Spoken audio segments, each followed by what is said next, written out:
sa Diyos, mga kapatid.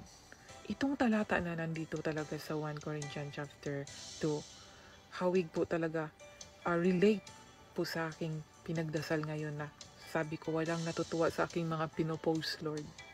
Wala man lang tumutugon sa aking mga pag-share tungkol sa'yo. At ito nga, yun ang sagot.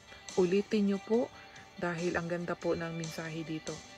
At ito po ay sana makapag-mulat ng inyong mga mata at painga at buksan niyo po ang inyong puso sa pagmamahal sa ating Diyos, kasi ang pagsamba po sa Kanya hindi lang po yung bukang bibig, kundi mula po sa puso, mula po sa ating pagmamahal. At sana po huwag po tayong masaktan dahil ito po ay salita ng Diyos at hindi lang po na sinishare ko na mula po sa akin, kundi binasa ko po talaga ito. Salita po ng Diyos ang nagpatotoo sa atin na yun po, touch ng ating puso na imbis na po magalit tayo ay magpakumbaba tayo at magsisisi, tanggapin siya ng totoo na siya po ang nagliligtas sa atin. Ako po talaga, mga kapatid, ang sinishare ko lang po, gaya po ng sabi din dito na ang ibinahagi nila si Jesus Christ ay ganun din po ako. Si Jesus lang po ang aking ibinahagi at wala pong iba. Gaya po ng sabi dito na ayon sa mga sinasabi ng kasulatan, sino ba ang nakakaalam ng isip ng Panginoon? Sino ba ang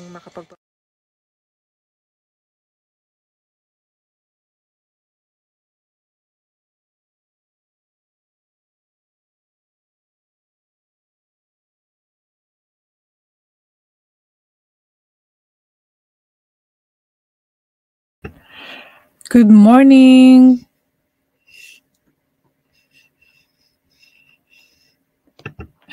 Mag-ano na lang ako. Hello, good morning, good afternoon, good evening, wherever you are right now. Today is March 8 na po. Naku, ngayon ko lang po talaga na-remember. March 8 na pala. Wala, hindi ko talaga akalain. Kaya pala to bigla. Wala po akong plano na Wala po akong plano na magpakita. Pero magpakita po ako. Hala, amazing naman na-amaze ako kasi hindi ko po talaga akalain na ayan. Magsasalita po ako dahil gustong-gusto ko po ang talata na 'to. Pero bago ko po uulitin itong talata na 'to sa 1 Corinthians chapter 2, ang ganda-ganda po dito 'no, ay i-announce ko muna na March 8 na pala. Hindi ko talaga akalain, nakalimutan ko po na birthday po ng aking papa. Birthday ng aking late father. Patay na po yung papa ko, pero birthday niya ngayon at ito po yung date. March 8 din po ako humingi ng tawad sa asawa ko po nung nagkasala ako, na kinonsensya talaga ako ng Diyos, ng Holy Spirit, 'no, through the Holy Spirit siyempre. Wala, na-amaze talaga ako, hindi ko talaga akalain at hindi ko talaga inisip na, ay mag-live ako dahil gano'n. Ngayon lang nag-announce ako, nag-greetings po ako sa inyo na sabi ko, "Today is March 8." And then yun, nag-flash sa akin na, hala, birthday pa ng papa ko. At ito yung time 'no, ito yung araw, date na petsa na humingi ako ng tawad. Then after na humingi ako ng tawad, gumaan po yung pakiramdam ko, pero hindi pa po agad-agad na gumaan ano, basta na-feel na at least sabi ko, "Ay nasabi ko yung kasalanan na nagawa ko." Yun po yun, ang totoo. So, pero marami pang mga naisip din na mga masasama kasi nga nung time na yun, bad and good po yung naranasan ko, kagaya ng sabi ko 'di ba, mental, pag-iisip, sa mind lang po. Walang friends, walang nakausap, ako lang. Yan po mga kaibigan. Big love shoutout sa aking viewers in the house. Thank you so much sa nag-ratings dito kanina. At ito po mga kaibigan, na-amaze lang po talaga ako. Okay, ulitin ko po 1 Corinthians chapter 2 at basahin ko po sa Tagalog kasi ang ganda po talaga nito at, tungkol po ito sa Holy Spirit 'no, na yun nga, yung mga taong merong Holy Spirit na ano, na filled with the Holy Spirit po sila. Basahin po natin uli kasi maganda po yung replay ang mga binabasa natin ka may dagdag ano, pang-unawa po 'no. Ako masabi ko talaga na hindi pa ako satisfied doon sa ibinahagi ko, eh. Dahil ang ganda na gustong-gusto ko po talaga na mas maunawaang lubusan natin ang tungkol po dito. At sabi dito 'no, basahin ko sa una hanggang ano po, diretso-diretso po ang pagbasa ko hanggang 16. Tapos basahin ko lahat and then isa-isahin po natin o baka meron po kayo diyang maibahagi, i-share niyo po sa akin at babasahin ko po at, isa-isahin ko po ang bersikulo 'no, na yung pong sa naunawaan ko po. Sabi po dito, "At ako mga kapatid, nang pumariyan sa inyo ay hindi ako napariyan na may kagalingan sa pananalita o sa karunungan, na nagbabalita sa inyo ng patotoo ng Diyos. Sapagkat aking pinasyang walang maalaman anuman sa gitna ninyo maliban na si Jesucristo at siya na napako sa krus. At ako'y nakisama sa inyo na may kahinaan at may katakutan at may lubhang panginginig.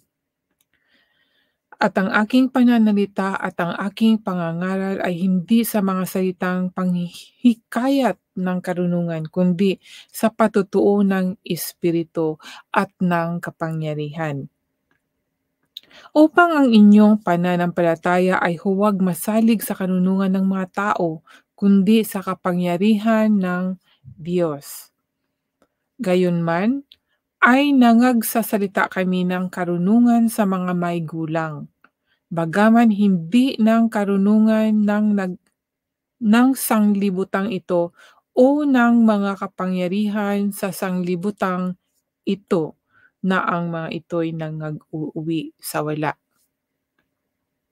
Kundi sinasalita namin ang karunungan ng Diyos sa hiwaga, yaong karunungan na itinalaga ng Diyos bago nilalang ang mga sanglibutan sa ikaluluwalhati natin, na hindi napagkilala ng sinumang pinuno sa sanglibutang ito sapagkat kung nakilala sana nila ay bising di ipinako sa krus ang Panginoon ng kaluwalhatian. Datapwat gaya ng nasusulat ang mga bagay na hindi nakita ng mata at di narinig ng tainga, ni hindi pumasok sa puso ng tao, anumang mga bagay na inihanda ng Diyos sa kanila na nangagsisiibig sa Kanya.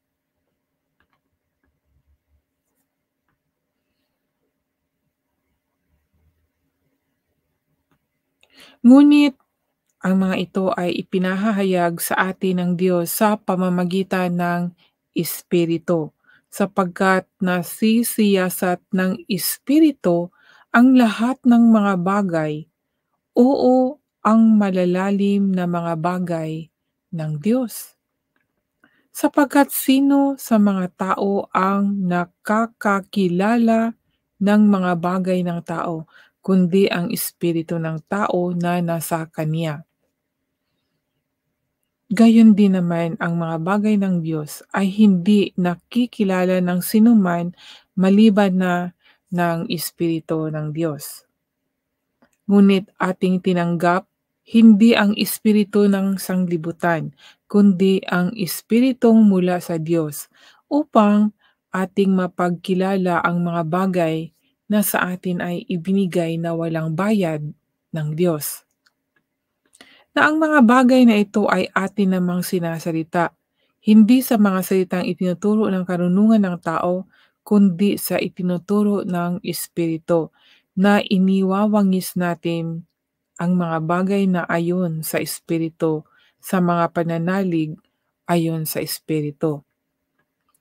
Ngunit ang taong ayon sa laman ay hindi tumatanggap ng mga bagay ng Espiritu ng Diyos, sapagkat ang mga ito ay kamangmangan sa kanya at hindi niya nauunawa sapagkat ang mga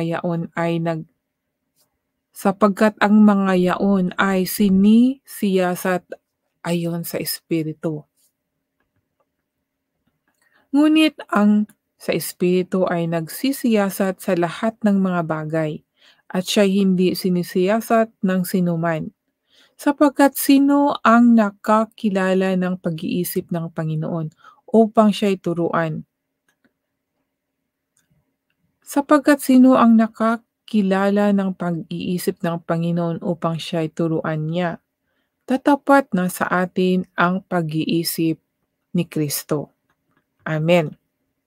So yan po mga kaibigan, ating pag-aralan ito mga kaibigan, verse by verse kung ano po, sa akin po kasi wala lang akong kasama, so kung ano po yung naunawaan ko po mga kaibigan. Dahil kanina po yung sa videos po, ano lang yun, yung short lang po yung pagpapahayag based po sa naunawaan ko. So ngayon po na nandito po ako, hopefully God sa pamagitan ng Espiritu Santo ay ipanawa sa akin at para akin po maibahagi sa inyo. Ito po ang sabi sa unang bersikulo, "At ako mga kapatid nang pumarihan sa inyo ay hindi ako naparihan na may kagalingan sa pananalita o sa karunungan na nagbabalita sa inyo ng patotoo." Ito po yung sabi ni Saulo ni Paul na hindi po siya nagsasalita na may kagalingan, na hindi siya hindi sa naunawa ko po, hindi siya nagmamalaki o nagmamayabang na siya ay marunong, 'no? Dahil sinabi niya dito, "Ako naparian na may kagalingan, hindi ako naparian na may kagalingan sa pananalita o sa karunungan na nagbabalita sa inyo ng patotoo ng Diyos." Minsan kasi minsan 'pag nagpapatotoo tayo tungkol sa Diyos, sa iba kayabangan ito. Ako naranasan ko rin po 'yan dahil, maano natin sa expression na sa mukha ng tao, eh.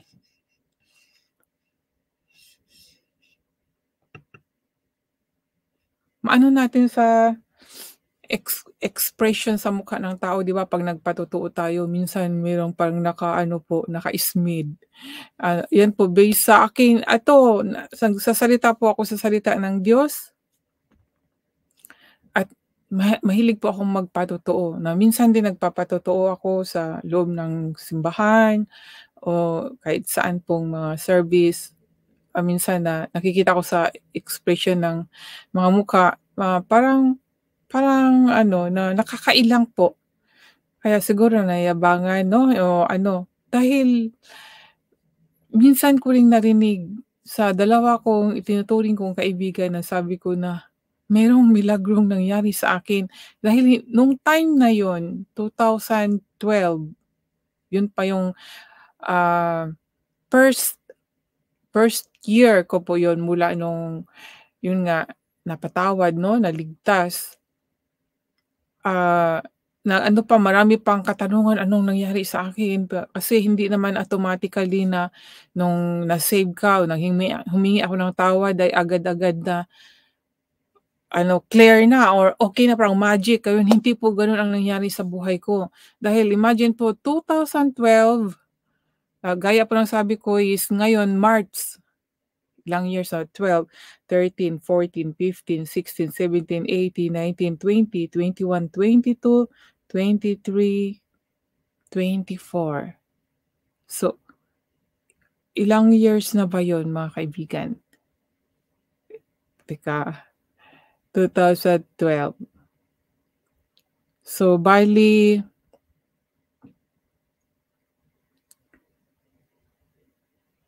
12. 13 years. 13, 14, 15, 16, 17, 18, 19, 20, 21, 22. 10 years. So 10 years, 13 years, sorry, not 10 years. Kasi 2012 yun, ngayon 12 years 'no, 2024.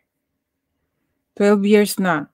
So, yung nangyari na yun 12 years ago, 2012,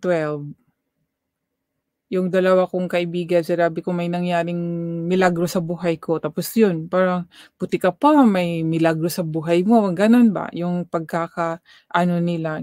Bakit parang tapos pinagtatawanan na pala nila ako dahil ang pananalita ko ay yun na nga about sa Panginoon.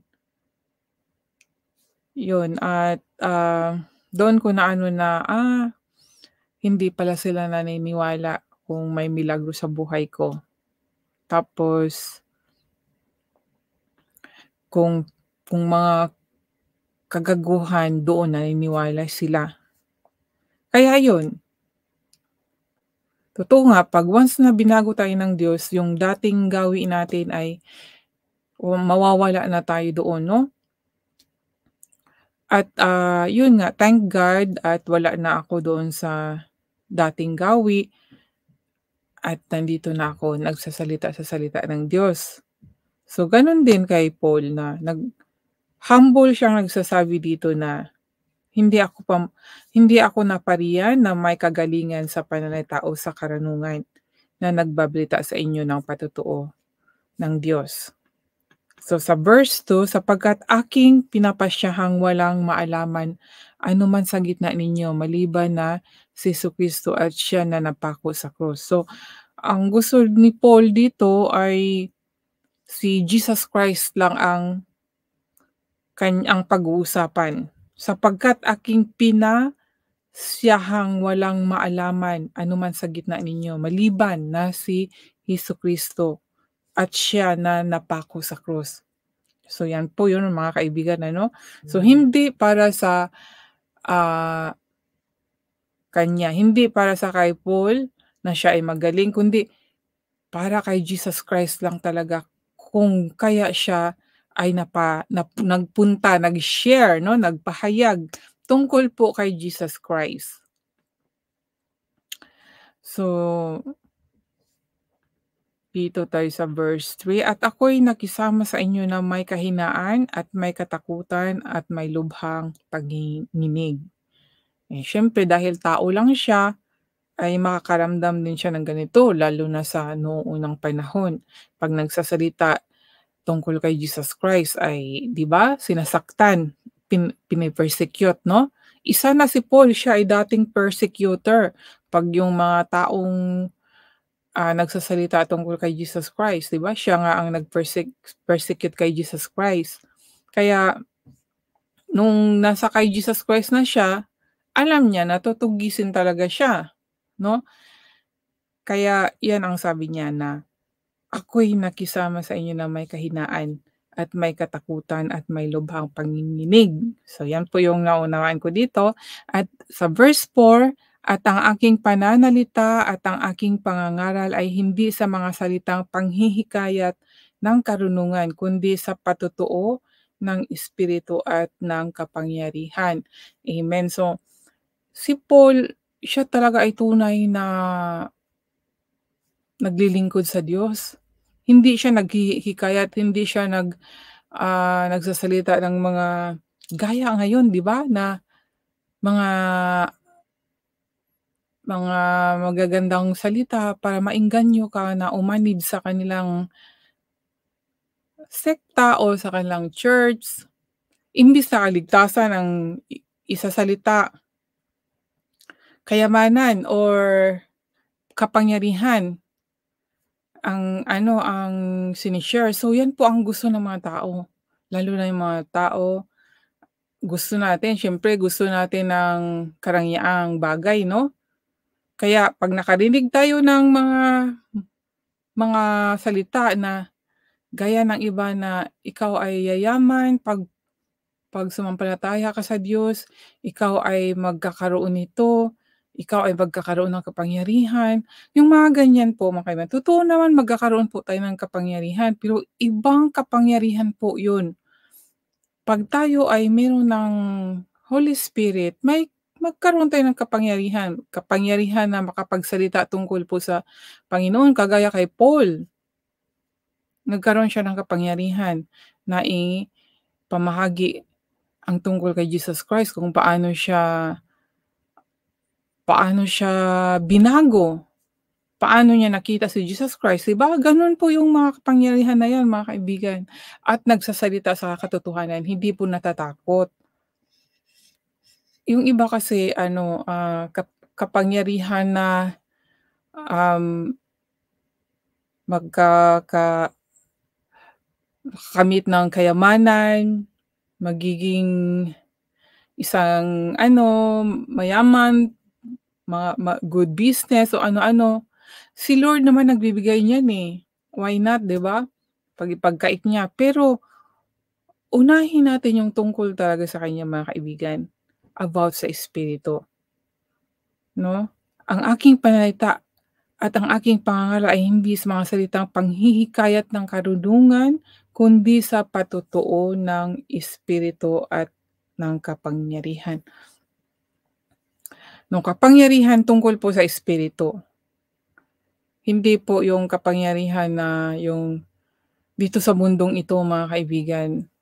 Dalawa kasing klase din ang power 'no?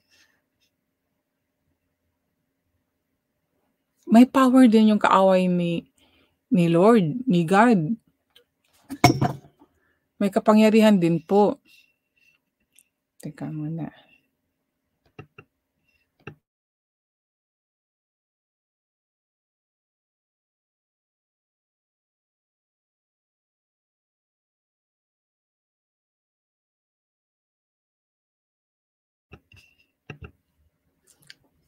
Kaya nga kaya nga 'di ba may temptation doon sa Matthew? Mababasa natin yung sa Matthew chapter 4 ba yun, na yung bang inano niya kay Jesus, may sinabi doon si Satanas kay Jesus Christ, 'di ba? Kung alam niyo po yung temptation, i-review po natin. Sa Matthew chapter 4. Dito po sa ano, ito po temptation, 'di ba? Kung walang kapangyarihan yung kaaway ng ating Panginoon, hindi niya hihikayatin si Jesus Christ gaya ng sabi dito, dito na lang po sa okey, dito sa verse 3. At ang panunukso ay dumating at nagsabi sa kanya, "Kung ikaw ang anak ng Diyos, ay ipag-utos mo na ang mga batong ito ay maging mga tinapay." O 'di ba? Datapat siya'y sumagot at sinabi na, "Sulat, hindi sa tinapay lamang na mabubuhay ang tao kundi sa bawat salitang lumabas sa bibig ng Diyos." So, kung walang kapangyarihan si Satanas, hindi niya tutuksohin si Jesus Christ. Lalo na dito sasabi dito sa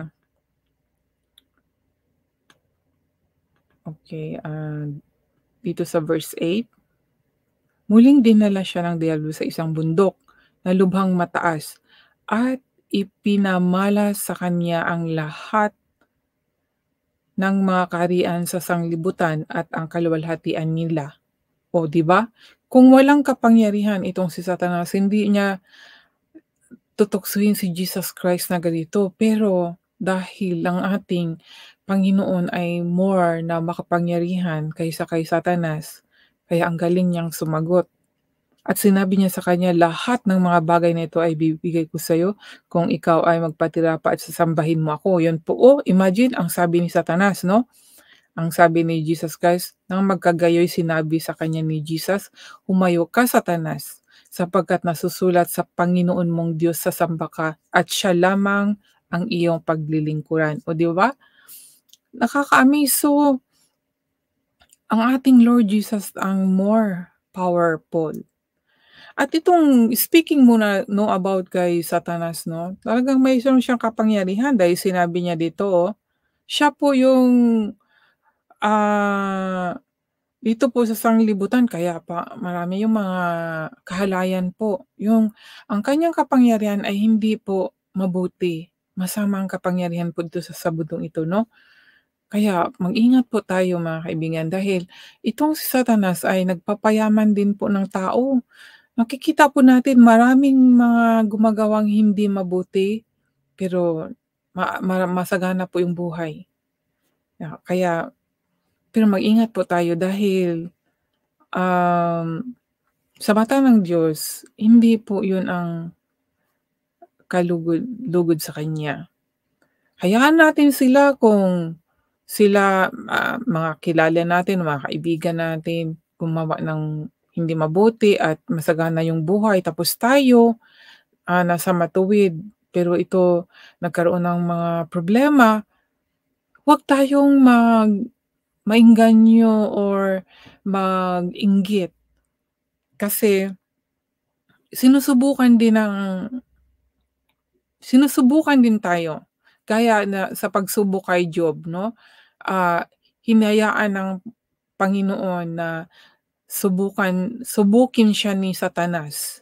Gano'n din po tayo, hahayaan din po tayo dahil susubukan ng ating pananampalataya kung gaano kahigpit ang pananampalataya natin sa Diyos. Kaya concentrate lang tayo, 'wag tayong kung nasa level na tayo, sa stage na tayo na pataas ang ating pananampalataya, huwag na tayong huminto. Continue lang para maabot natin yung tuktok ng bundok at doon makamit natin ang gantimpalang inalaan ng Diyos 'no? Kasi mahirap din po kasi yung sumampalataya tayo tapos pababa, pataas, pababa, pataas. Kailangan diretso lang. Focus on God, kung ano man yung nakikita natin para yung alam mo ng panunukso 'no, 'wag tayong magpaano sa tukso. Pray po tayo 'pag may mga tukso po tayong makikita. Dahil nga sinabi 'di ba, "The flesh is weak, but the spirit is, willing," 'no? Willing ang ating espiritu na gumawa ng mabuti o be strong. Ang ating laman ay mahina kaya yun po ang kaya ang gagawin natin ay pray lang po para lalakas po ang ating laman, espiritu at kaluluwa. Nabulol-bulol na ako. So balik po ako doon sa 1 Corinthians chapter 2 'no? Kasi hindi maganda po ang ano dito. So dito na po ako sa verse 5, "Upang ang inyong pananampalataya ay huwag masalig sa karunungan ng mga tao kundi sa kapangyarihan ng Diyos, that your faith should not stand in the wisdom of men but in the power of God."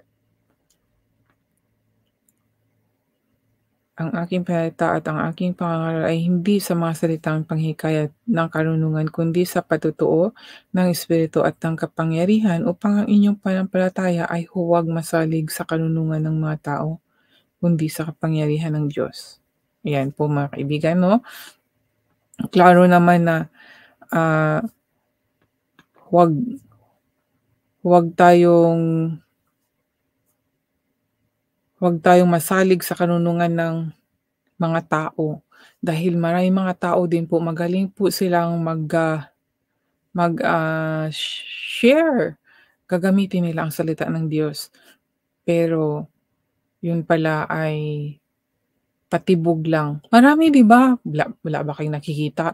Example na lang talaga itong ano ni Kibuloy, 'di ba?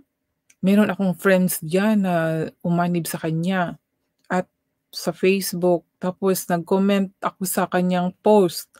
Na sabi ko, "Ay, miyembro ka pala ni ano, Kibuloy." Tapos, medyo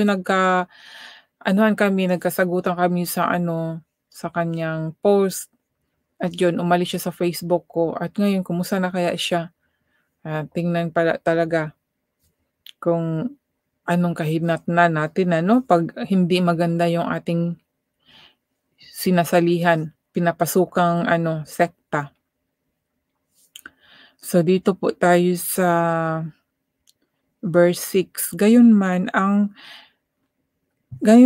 ay nangagsasalita kami ng karunungan ng gayunman ay nangagsasalita kami ng karunungan sa mga may gulang, bagaman hindi ng karunungan ng sanglibutang ito, o ng mga may kapangyarihan sa sanglibutang ito na ang mga ito'y nag-uuwi sa wala. Howbeit we speak wisdom among them that are perfect, yet the wisdom of this world, nor the prince of this world that come to know. So, ang lalim nito mga kaibigan, gayunman ay nangagsasalita kami ng karunungan sa mga may gulang, bagaman hindi ng karunungan ng sanglibutang ito o ng mga may kapangyarihan ng sanglibutang ito. Medyo naano ako dito sa mga kaibigan. Kaya hahanapin natin kung anong ibig sabihin nito mga kaibigan para malaman natin. 1 Corinthians chapter 2 verse 6 para malaman natin kung ano ang ibig sabihin dito, no?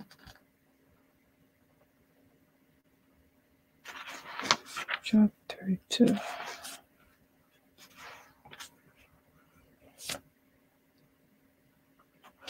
Hanapin natin kung ano ang Corinthians.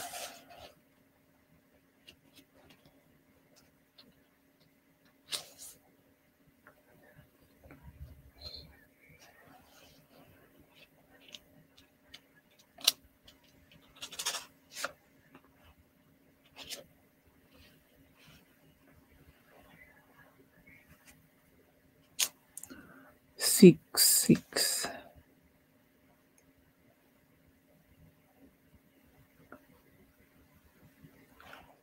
Kaya may nagsasalita kami ng karunungan sa mga may gulang, bagamat hindi ng karunungan ng sanglibutang ito, unang mga may kapangyarihan sa sanglibutang ito na ang mga ito'y nag-uuwi sa wala. With the problems apparently unresolved, Paul was forced to pay. Tama ba to?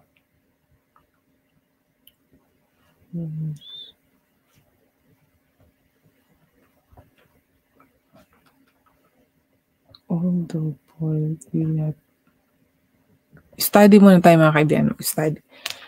Study ako ha. I-share ko po sa inyo. 1 Corinthians.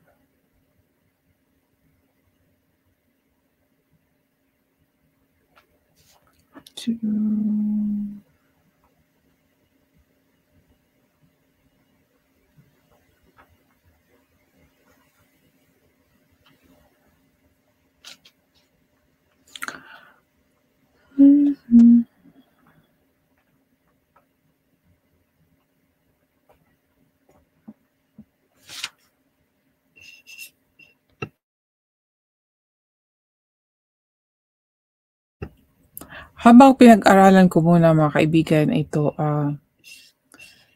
muna. Talata na ating maririnig mula po dito sa 1 Corinto chapter 2. Verse 1 to 16. Babasahin ko po ang buong talata na ito.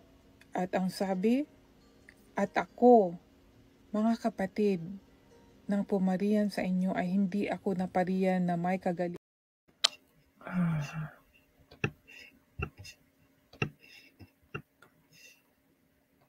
Babasahin ko lang po itong talata mula po sa 1 Corinto chapter 2. Mga kapatid, nang pumunta ako riyan upang ipahayag ang lihim na plano ng Diyos, hindi ako gumamit ng malalalim na pananalita o karunungan, sapagkat ipanasya ko na wala akong ipangangaral sa inyo, kundi si Hesus Kristo lang at ang kanyang pagkapako sa krus. Pumunta ako riyan na may kahinaan at nanginginig pa sa takot. At nang mangaral ako sa inyo, hindi ako gumamit ng matatamis na pananalita batay sa karunungan ng tao upang kumbinsihin kayo. Sa halip, pinatunayan ng banal na espiritu ang aking pangangaral sa pamagitan ng kanyang kapangyarihan. Nang sa ganoon, hindi nakasalalay sa karunungan ng tao ang inyong pananampalataya, kundi sa kapangyarihan ng Diyos. Kung sa bagay, nagtuturo din kami ng malalalim na karunungan sa mga matatag na sa pananampalataya. Ngunit ang karunungang ito'y hindi mula sa karunungan ng mundong ito o sa mga namumuno sa mundong ito na nakatakda ng malipol. Ang karunungang sinasabi ko ay ang karunungan ng Diyos na kanyang inilihim noon. Ito'y itinalaga niya para sa ating karangalan bago pa man niya likhain ang mundo. Ang karunungan ito ay hindi naunawaan ng mga namumuno sa mundong ito, sapagkat kung naunawaan nila, hindi sana nila ipinako sa krus ang dakilang Panginoon.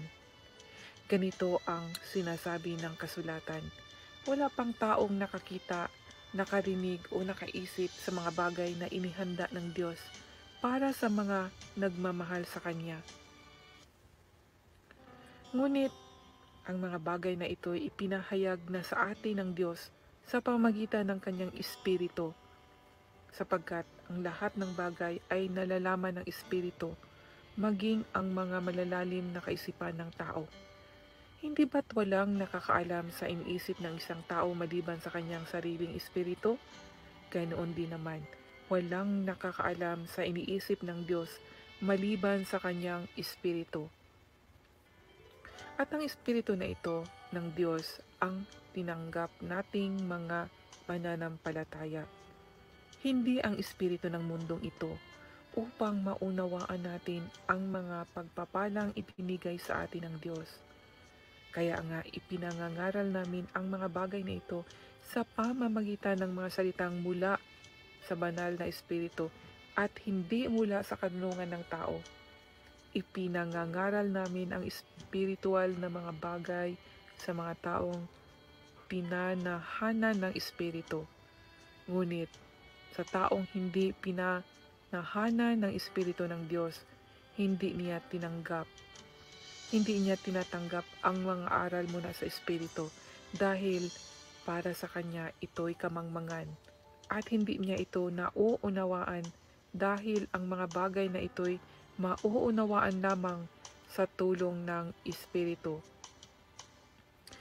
Sa taong pinanahanan ng espiritu, nauunawaan niya ang mga bagay na ito. Mga tao na ngunit hindi naman siya maunawaan ng mga tao na hindi pinanahanan ng Espiritu ng Diyos. Ayon nga sa sinasabi ng kasulatan, sino ba ang nakakaalam ng isip ng Panginoon? Sino ba ang makakapagpayo sa Kanya? Ngunit tayo, taglay natin ang pag-iisip ni Kristo, kaya naunawaan tayo. Amen. Ito po mga kapatid. Ngayon lang po talaga, ito po ay na habang binabasa ko, naramdaman ko na tugon siya ng aking dasal na sabi ko, Lord, nagsishare po ako sa mga salita mo pero parang walang natutuwa po. At ito po, gaya ng sabi dito na yung tinatahanan lang ng Espiritu ang nakakaunawa. Ay sabi nga dito sa 1 Corinthians chapter 2 verse 15. Sa taong pinanahanan ng Espiritu, nauunawaan niya ang mga bagay na ito. Ngunit hindi siya mauunawaan ng mga tao na hindi pinananahanan ng Espiritu ng Diyos. Ayan po, ang sakit po doon sa mga taong sabihin na wala sa'yo ang Espiritu ng Diyos dahil hindi mo naunawaan ang salita niya. At dito, nakalagay naman po sa Biblia na ang nakakaunawa lang sa mga bagay na espiritual ay yung mga taong pinanahanan ng Espiritu ng Diyos. At yung hindi pinanahanan ay hindi makakaunawa. Hindi po ako ang nagsalita nito, kundi ito po, ayon po sa Biblia. Kaya po mga kapatid, kailangan po talaga natin ng pagbabago ng ating espiritu. Kaya nang sinabi dito sa 1 Corinthians chapter 2 verse 12, at ang espiritu na ito ng Diyos ang tinatanggap nating mga mananampalataya, hindi ang espiritu ng mundong ito, upang maunawaan natin ang mga pagpapalang ibinigay sa atin ng Diyos. Ayun po mga kapatid, mayroong kaibahan, mayroong espiritu na dito sa mundo na hindi makakaunawa tungkol po sa spiritual na bagay. Dahil magkaiba po ang espiritu ng Diyos at ang espiritu ng mundo. Kaya nga marami naman talagang sumasamba sa Panginoon. Pero bakit ang reason nila hindi sila nakakaunawa sa salita ng Diyos? Kahit nga makinig lang or makinig na nga lang talaga, parang hindi masaya o iba ang iniisip, iba ang gustong gawin, hindi interesado, hindi naghahanap tungkol sa katotohanan ng Diyos. Tayo mga kapatid, ma-examine natin ang ating sarili. Kung ano ba ang ating mga priority sa buhay, kung pina-priority ba natin ang ating Diyos Panginoon. Dahil yan ang mga ebidensya.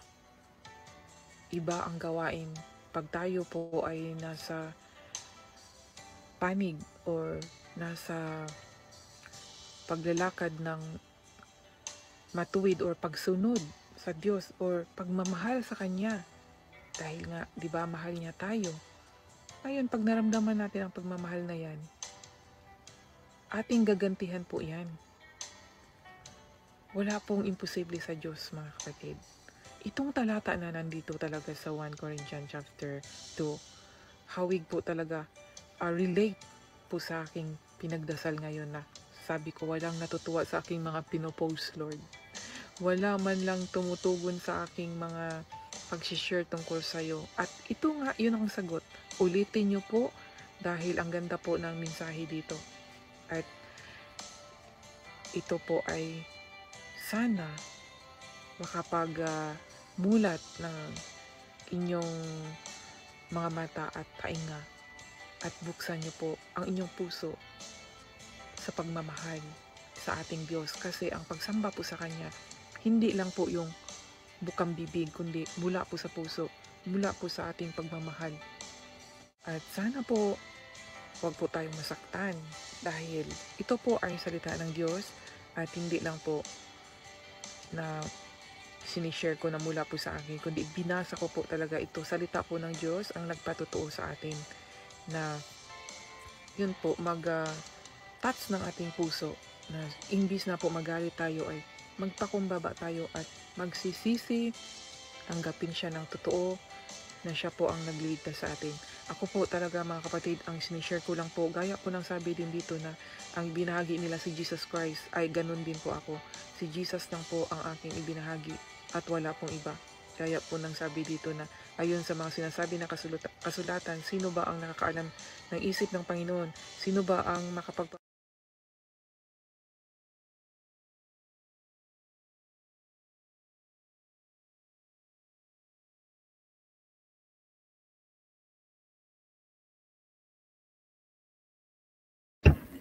So yan mga kaibigan, balik po tayo dito sa 1 Corinthians chapter 2 verse 6, no? Sabi dito, gayon man ay nangagsasalita kami ng karunungan sa mga may gulang.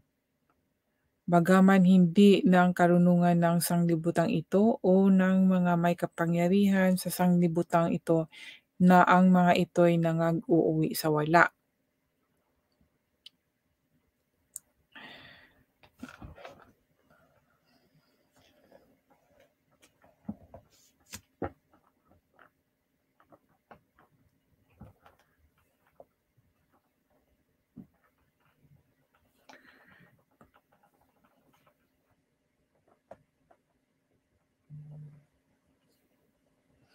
Tungkol po ito, sabi ni Paul, na ang salitang ito ay katotohanan lang ang kaniyang sasabihin doon sa mga may gulang. So, matanda, hindi doon sa mga bata, hindi sa matanda.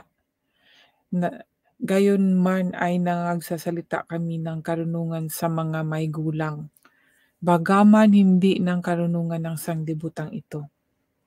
Na sa mga matatanda na 'no, sa mga palagay natin spiritual na marami ng kaalaman, o kasi mahirap itong 'pag nagsasalita ka ng tungkol sa spiritual tapos hindi na uunawaan dahil wala pang alam, baby, or hindi pa siya baby talaga, hindi pa born again. Mga gano'ng bagay, mga kaibigan.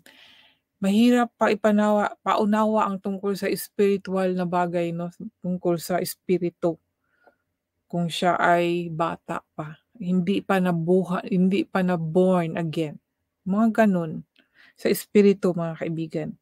Kaya sinabi dito ni Paulo na gayunman ay nagsasalita kami ng karunungan sa mga may gulang 'no. So, sa mga may gulang pala, hindi sa mga bata or sa mga hindi pa na born again.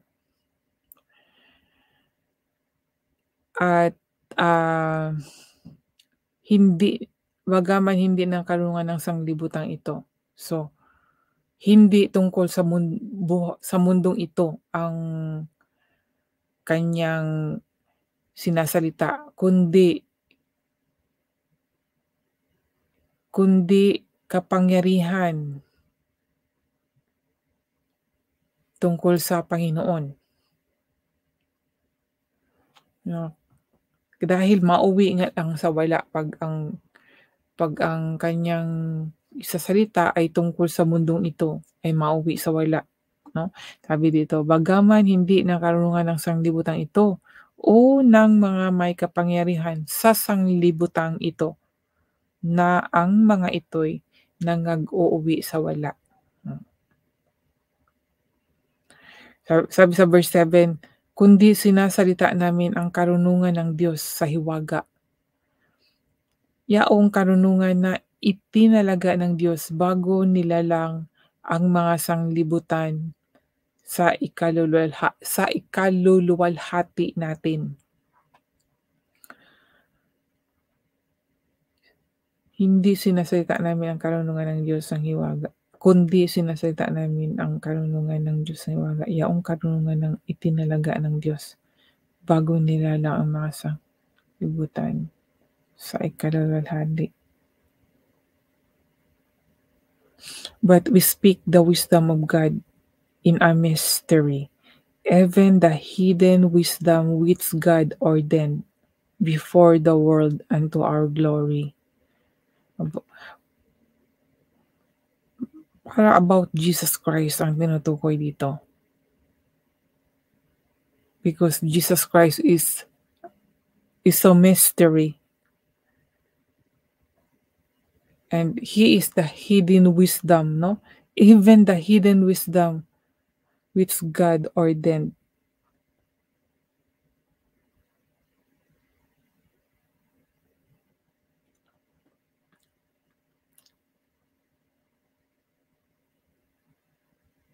Hindi sinasalita namin ang karunungan ng Diyos sa hiwaga. Ay, sorry. Bakit ba gano'n? Kundi sinasalita namin ang karunungan ng Diyos sa hiwaga, yaong karunungan na itinalaga ng Diyos bago nilalang ang mga sanglibutan, which God ordained before the world unto our glory. Bago nilalang ang mga sanglibutan na ikaluluwalhati natin. Sino ba yung ikaluluwalhati natin, 'di ba? Ikaluluwalhati natin si Jesus Christ, 'di ba? Siya yung wisdom of God. But we speak the wisdom of God in mystery. It's Jesus Christ. Si Jesus Christ ang ano dito, sa ano ko po, naunawaan ko po 'no, na siya yung tinutukoy dito. We speak, sinasalita namin ang karunungan ng Diyos sa hiwaga. Sinasalita namin. Si Jesus Christ ito, sinasalita siya, tungkol sa kanya.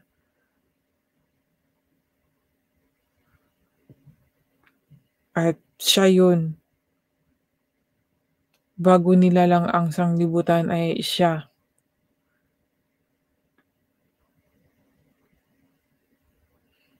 Siya yung itinalaga, sabi niya, "Yaong karunungan na itinalaga ng Diyos." 'Di ba? Si Jesus yung itinalaga ng Diyos, bago nilalang ang mga sanglibutan sa ikaluluhati natin. Sino bang ikaluluhati natin ba? Si Jesus Christ. Ito po sa verse 8, na hindi napagkilala ng sinumang pinuno sa sanglibutang ito, 'di ba? Sapagkat kung nakilala sana nila ay tama nga talaga, thank God. Di ipinako sa krus ang Panginoon ng kaluwalhatian. O 'di ba nandito, klarong-klaro, sabi ko sa ano, dito sa verse 7 si Jesus Christ ang tinutukoy dito, at dito sa verse 8 klarong-klaro, dahil kung sinabi dito, kung nakilala sana nila na hindi sana nila ipinapako sa cross, 'di ba? Ang Panginoon ng kaluwalhatian, so amen. So si Jesus Christ ang tinutukoy dito, ang lalim naman ng pagkasabi dito. Tingnan niyo po mga kaibigan, para atin pong malaman mula sa verse 6. Gayunman ay nangagsasalita kami ng karunungan sa mga may gulang. Sa mga may gulang 'no, so may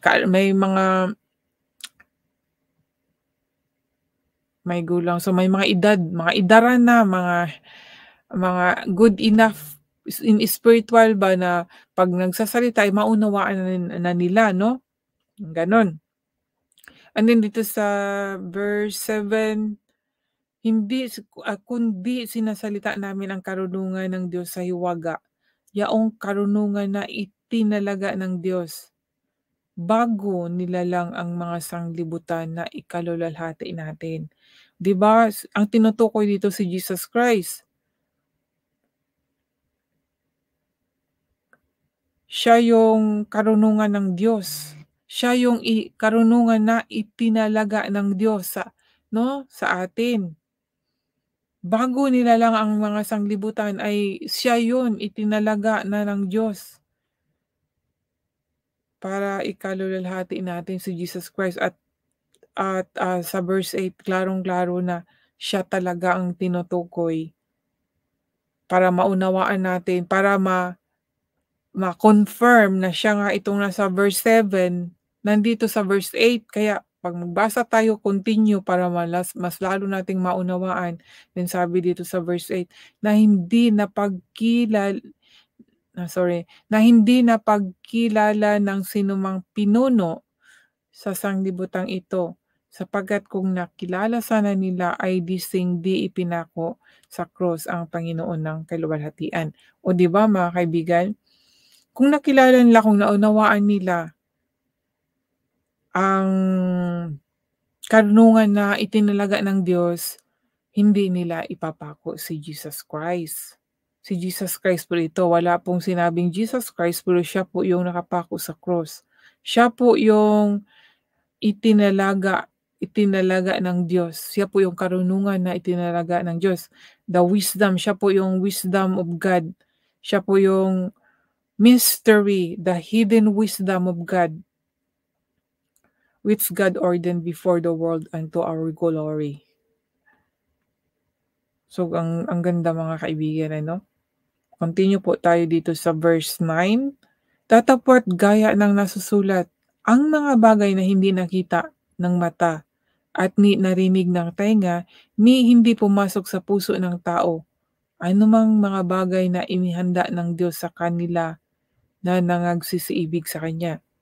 But as it is written, I have not seen, nor ear heard, neither have entered into the heart of man, the things which God hath prepared for them that love Him. Malalim 'to mga kaibigan ha. Ulitin ko po, "Datapat gaya ng nasusulat ang mga bagay na hindi nakita ng mata." 'Yan, hindi nakita ng mata mga kaibigan. Minsan tayo,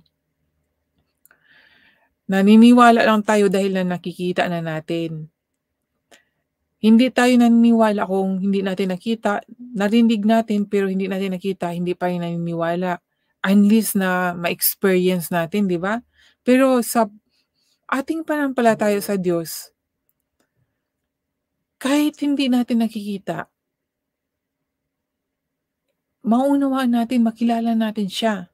Dahil nga tayo ay gulang na, 'no?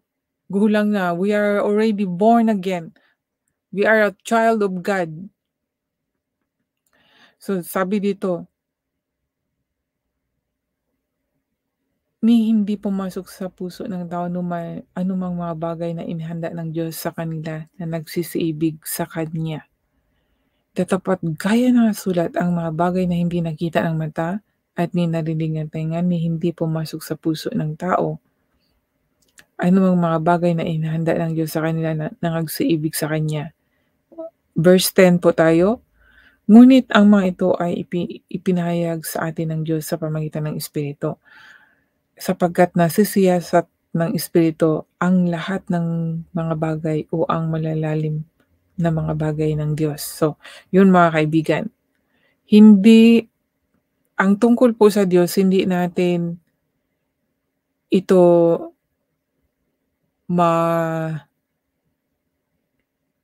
hindi masok.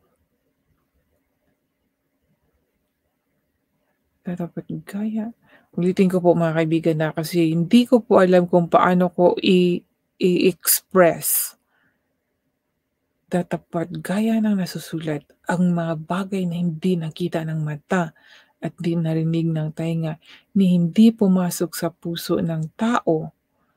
Anumang mga bagay na inihanda ng Diyos sa kanila na nagsisiibig sa Kanya, ngunit ang mga ito ay ipinahayag sa atin ng Diyos sa pamamagitan ng Espiritu, sapagkat nasisiyasat ng Espiritu ang lahat ng mga bagay o ang malalalim na mga bagay ng Diyos.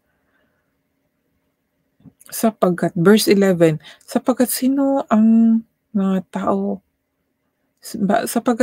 sa mga tao ang nakakakilala ng mga bagay ng tao, kundi ang Espiritu ng tao na sa Kanya?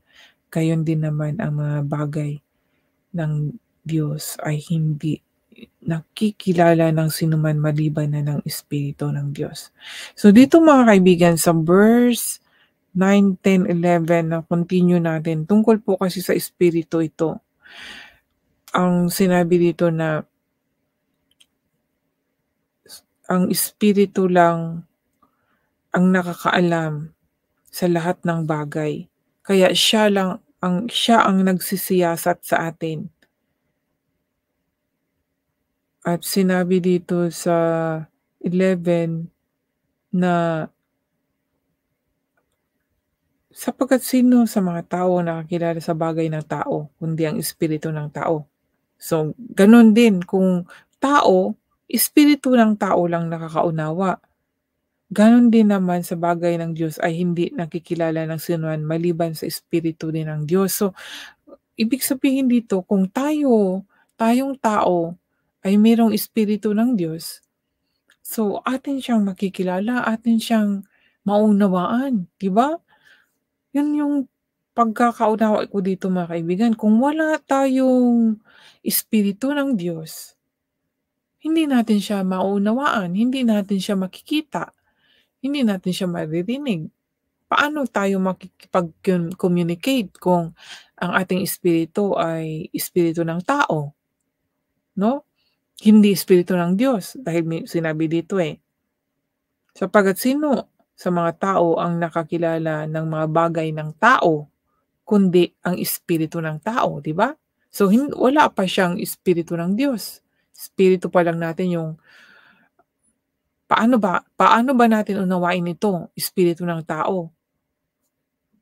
Ito pa yung tao na makamundo, 'no? Wala pa siyang espiritu ng Diyos. No, punta tayo sa verse 12 mga kaibigan. Ngunit ating tinanggap hindi ang espiritu ng sanglibutan. Oh, 'di ba? May another naman. Itong espiritu ng tao, itong espiritu ng sanglibutan ay the same lang 'yan. Ito na yung ano, yung espiritu ng kaaway ng Diyos. Dahil ito 'pag espiritu ng sanglibutan siyempre mga gawain ay pang-sanglibutan din, 'di ba? Mga kahalayan, enjoyment, marami. Pero ito, kundi ang espiritong mula sa Diyos, ngunit ating tinanggap hindi, 'no, espiritu ng sanglibutan. So, hindi natin tinanggap 'yan dahil tayo ay anak ng Diyos, tinanggap na natin ng Diyos. Ito ang sabi, kundi ang espiritu mula sa Diyos ang ating tinanggap upang ating mapagkilala ang mga bagay na sa atin ay binigay na walang bayad ng Diyos. O, 'di ba? So, paano natin makikilala ang Diyos kung hindi mula sa Diyos ang espiritu? Kung hindi wala tayong espiritu ng Diyos, ano po 'yun mga kaibigan, kailangan natin ang ating katawan magkaroon ng espiritu ng Diyos. Kaya kailangan yung old spirit na makamundo, kailangan mabago po 'yun, yung mag-renew. So verse 13 mga kaibigan, na ang mga bagay na ito ay atin namang sinasalita, hindi sa mga salitang itinuro ng karunungan ng tao, kundi itinuro ng Espiritu, na iniwawangis natin sa mga bagay na ayon sa Espiritu ng mga pananalitang ayon sa Espiritu. Amen. So yun mga kaibigan, ano, Espiritu lang po talaga.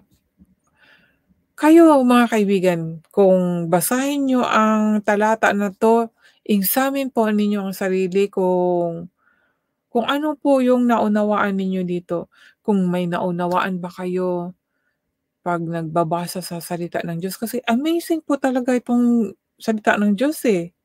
May malalalim siyang mga word, mga hidden na mahirap pong unawain.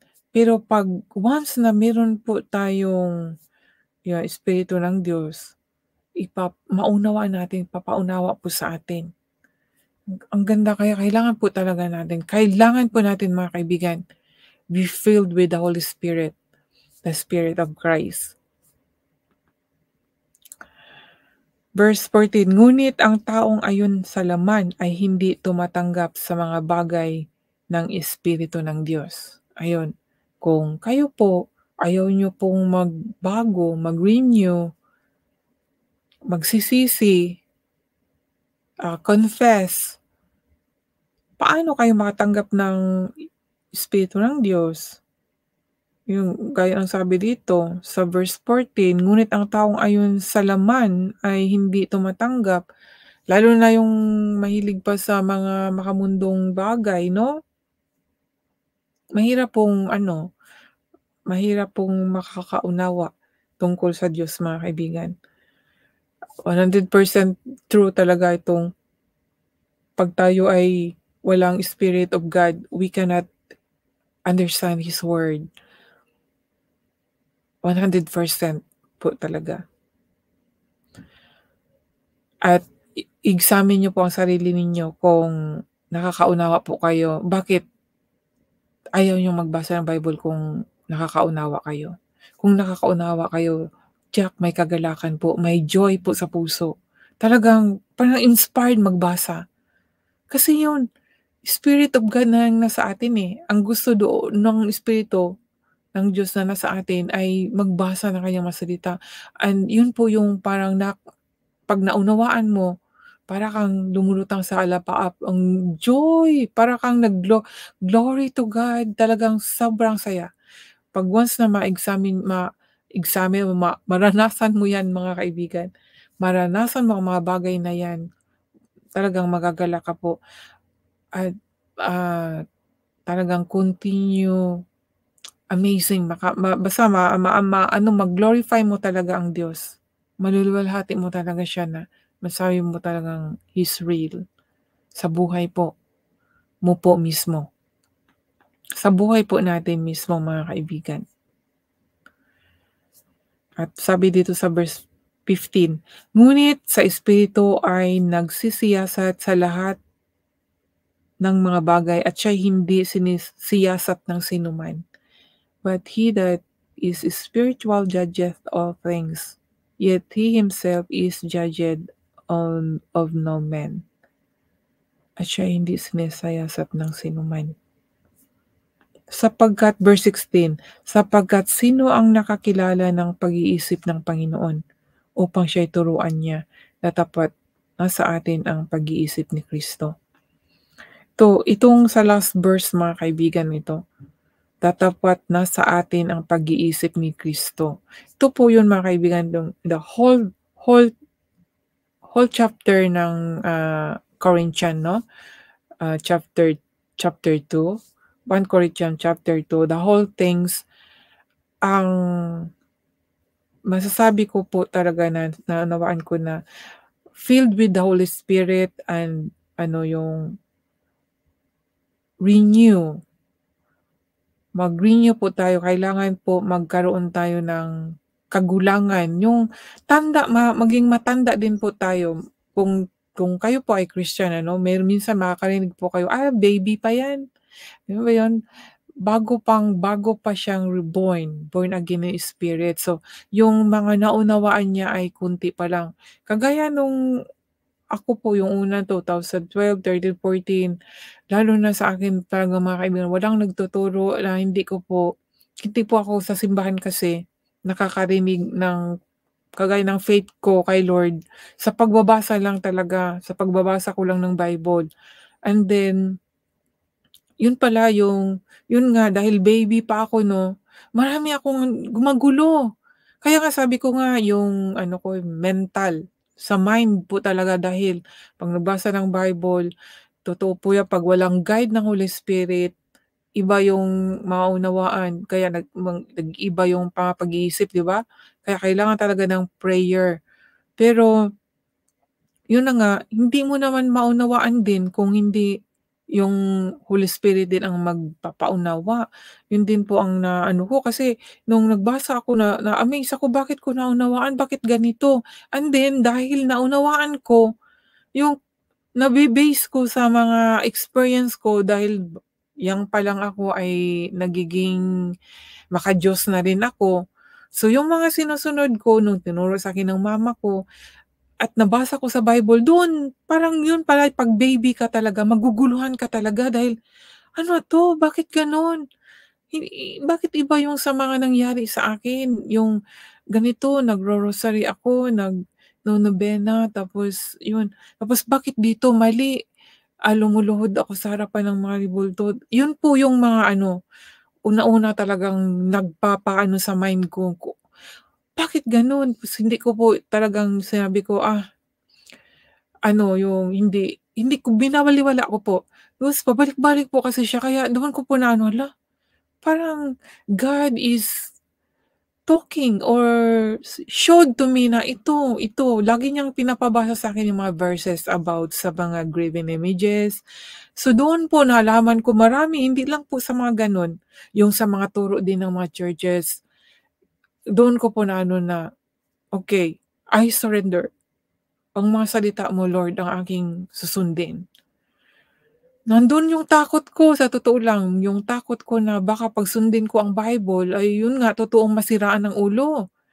Sabi ko, "Pero Lord, susundin ko yung Bible, itong mga salita mo. Pero paano 'pag masiraan ako ng ulo tapos nagsasalita ako ng mga salita mo? Sinong maniniwala sa akin? Nasisiraan ako ng ulo?" Pero hindi. Kaya sabi ko, hala, kasinungalingan pala yun. Pinakita sa'kin ng Holy Spirit na 'pag nagbasa ng kaniyang mga salita, malalaman ang katotohanan kaya magbabago ang pag-iisip. At dahil sinunod yung salita niya sa iba, yun ang kagaguhan, yun ang nasiraan ng ulo dahil nga yung dating pananampalataya ay tinakwil at sinunod lang yung Bible. Yun po yung totoo pong naranasan ko po. Walang taong nagturo sa'kin, walang nagpapaunawa, mga pastor, wala po. Ako lang po ang nagbabasa and I pray na, "Lord, na igabay mo ako sa tamang daan at kung ito po yung gusto mong isasalita ko, ay yun po yung pawang katotohanan.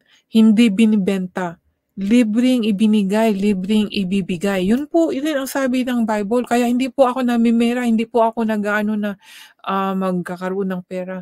Kung God bless me, I will bless more the people, lalo na yung walang-wala po. Kaya marami pong ano, and I thank God na hindi pa huli ang lahat, na nakilala ko siya, na nasunod ko yung gusto niya. Na lalo na yung sa ayaw niya talaga na lumuhod, magtawag ng ibang mga pangalan. Kaya shini-share ko lang po ito sa lahat po, na ito po ay totoong story of my life, my testimony. Kung nag-testimony si Paulo, gano'n din po ako, testimony din po ako. Na I encounter God, hindi po na dahil pumasok po ako sa isang simbahan o may na-encounter akong missionaries and then naniwala ako, hindi po gano'n yung encounter ko kay Lord. Ano po yun, mismong sa sarili ko po, through internet po ginamit niya sa akin. Wala po din akong mga taong mga nagwawali sa akin, wala po.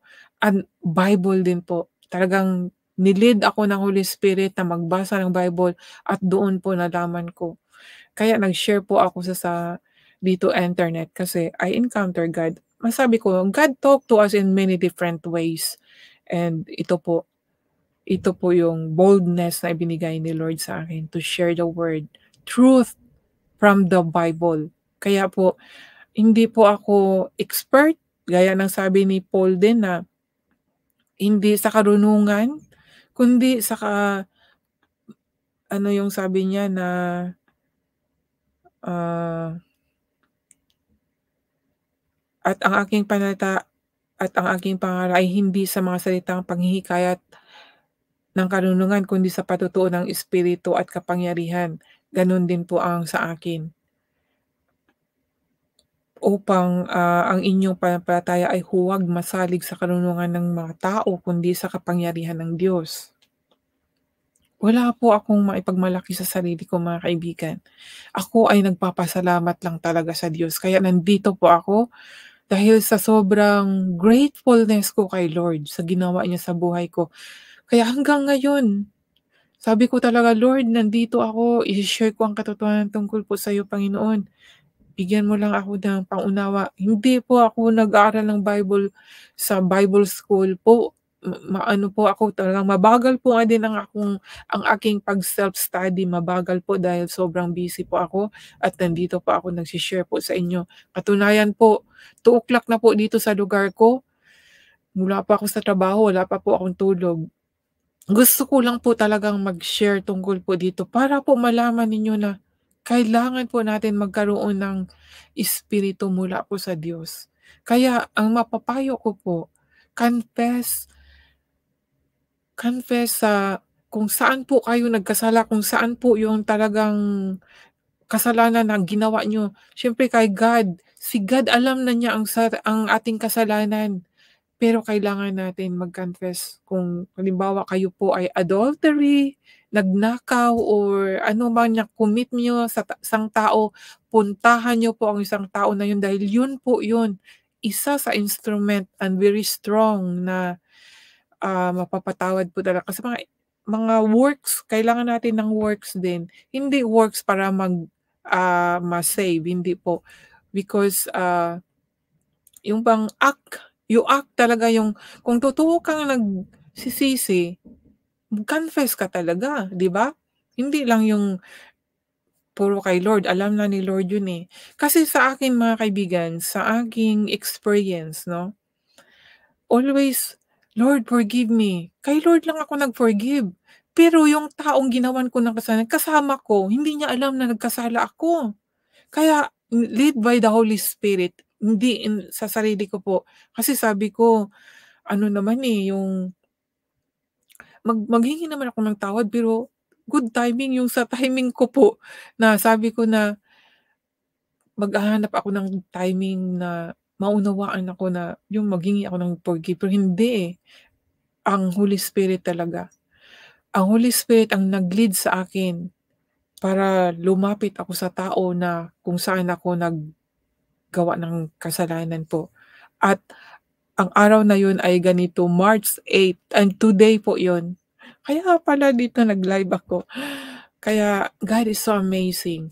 Yung live ko na 'to ngayon, masasabi ko na it's not really on my own will 'no. Basta meron akong parang ano, yung bang parang joy na parang happy ako na mag-live lang ako kahit na video live lang, pero hindi ko akalain na ito mag-appear ako mga kaibigan, kasi hindi ko talaga plano na mag-appear.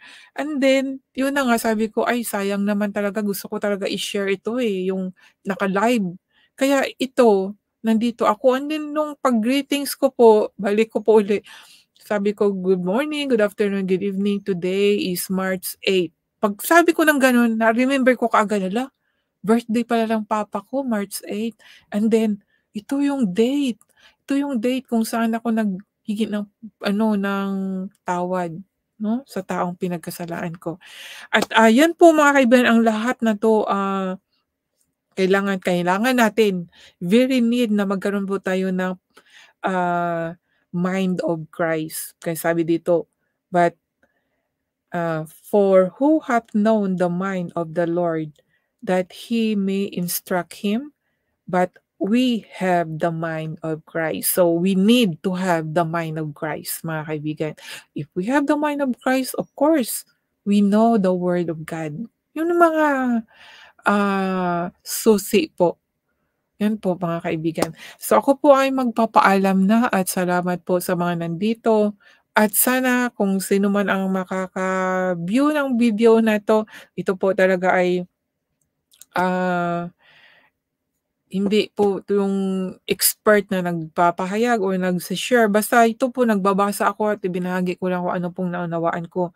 And I'm very, very eager po talaga na matututo sa salita ng Diyos, at kahit ganito po, simple ila-live ko po para po matututo din po kayo. Dahil siguro yung iba natatakot 'no, magbasa, masisiraan. Hindi po gano'n. Ang sa Panginoon, ang sa Diyos po hindi po nagsisira, hindi po tayo masisira. Yung kaaway po niya ang magsisira sa atin. Kaya continue lang po tayo sa Diyos. So, magpapaalam na po ako, and thank you Lord for today. At, sa mga word mo po Lord, I becomes strong because your word is my inspiration, my guide, my my my strength, my power. Your word is my power because God is, from the beginning is the word, right? So God is word. So pag the word of God is in us, in our mind and our heart, so we have power, no? Power of God. So thank you. Thank you so much, and God bless po sa inyong lahat. Po magpapaalam na.